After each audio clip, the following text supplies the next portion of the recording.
Hey guys, welcome to the channel.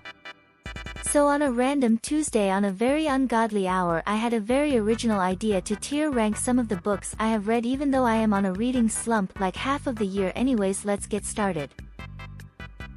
The first book we have is Seven Husbands of Evelyn Hugo. I just finished this book yesterday and I was at loss of words. It was a really well written book and the plot was amazing. I would really recommend this book for those who have not read this yet.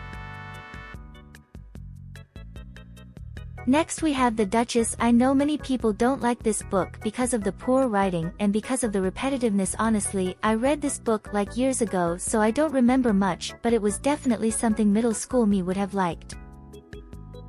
Next we have It Ends With Us by Colleen Hoover. She is one of the authors who is blessed with the art of storytelling, not gonna lie, but due to controversies around her and her problematic actions, I don't really want to comment much about it. It was a good read. Moving on, we have Everything Is Fucked. Honestly, I really enjoyed reading the book. I did agree with some points the author made. The first part had a load of repetition though and was quite boring, but the second part was more enjoyable and it had more opinions which resonated with me, but I think people who are new to philosophical reading would like it. Next book is Atomic Habits. I know by now everyone, their mom and their cat has already read this book, but honestly, even though I haven't read many self-help books, but it is one of my favorite books in non-fiction. It is quick, short and to the point, so I enjoyed reading it. Totally recommended. We Were Liars. Oh my god.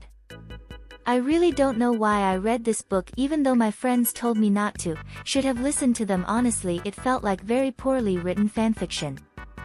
Next we have Courage to Be Disliked. Oh my god, it is my favorite non-fiction book. I would totally recommend it to people who are looking for a good self-help and philosophical book. Many interesting topics are discussed from a new point of view. It is really thought-provoking and an amazing read.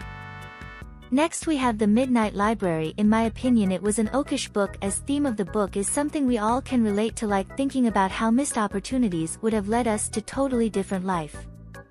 But at some places I found myself losing interest in it, but a good book to get out of reading slump. Moving on, we have Pride and Prejudice. I can't really say much because I am currently reading it. It has been on my TBR for the longest time. A Court of Thorns and Roses is a really immersive fantasy tale that captivated me from beginning to end. It is filled with intriguing characters, and with a gripping plot twists. This book is a must-read for fantasy enthusiasts. We have Silent Patient. It is one of my favorite psychological thrillers as it is nicely written and had a very shocking plot twist at the end. I know another book that everyone has already read years ago, but I am still gonna include.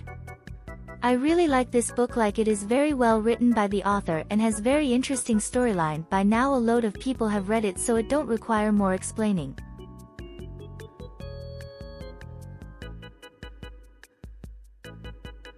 Next we have my all-time favorite book, The Secret History. I literally could not put this book down. Literally finished it in 2 days. The plot is really interesting. It has very well written characters. I just love it, and this book really is something else. Next we have Tuesdays with Morrie. It is a really short and emotional book. Well, obviously it is because one of its theme is overcoming fear of death. This book is really short and nice, so I would recommend it to read it when you're trying to get into reading again after long time. So guys, that is it for today. Hope you guys enjoyed. Please do not forget to subscribe.